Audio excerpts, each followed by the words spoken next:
Officials in southeastern Afghanistan say a massive earthquake early Wednesday has killed more than 1,000 people. Afghans describe the moment the 5.9 magnitude earthquake struck their homes in Paktika province. It was midnight when the quake struck. The kids and I screamed. One of our rooms was destroyed. Our neighbors screamed, and we saw everyone's rooms. It was about midnight when the quake struck. It destroyed the houses of our neighbors. When we arrived, there were many dead and wounded. They sent us to the hospital. I also saw many dead bodies.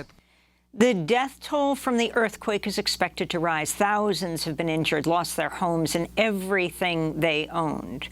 The earthquake comes as the United Nations reports nearly half of Afghanistan's population already faces acute hunger. The Taliban's called for more international aid while saying sanctions have hampered the government's ability to respond to the multiple crises facing the country. Some aid groups, like the Norwegian Refugee Council, report their teams are now on the ground in Afghanistan to support affected communities with funds and emergency shelter. For more, we're joined by Jan Egeland, Secretary General of the Norwegian Refugee Council.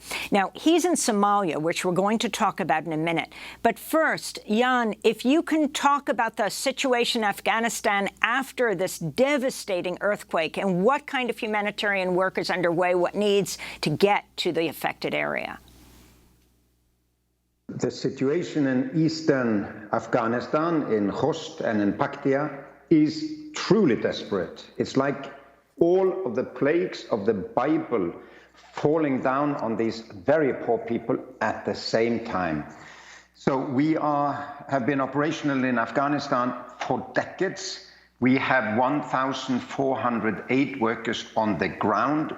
We did not leave when the Taliban took over, nor did we leave these areas. So from Khost, the city, we sent teams immediately, and I just got some images of the devastation from our field workers on the ground. These are very poor houses. They have weak structures in very poor mountainous communities. The number of people killed will go up. The 1,000 you just mentioned is too low. Many more will be dead, and we are now rushing with aid. We will build shelter for the people who lost everything, and we'll also try to have cash distributions to those who cannot afford anything at the moment. And your comment on the Taliban saying that sanctions are hurting aid efforts? No, of course. I mean, if you're in a country where we, the aid organization, cannot even do normal bank transfers, the banking system is paralyzed. The regime that took over is under heavy sanctions. It is much more difficult, much more costly to do aid work, but it's not stopping us. We're continuing to work. We understand that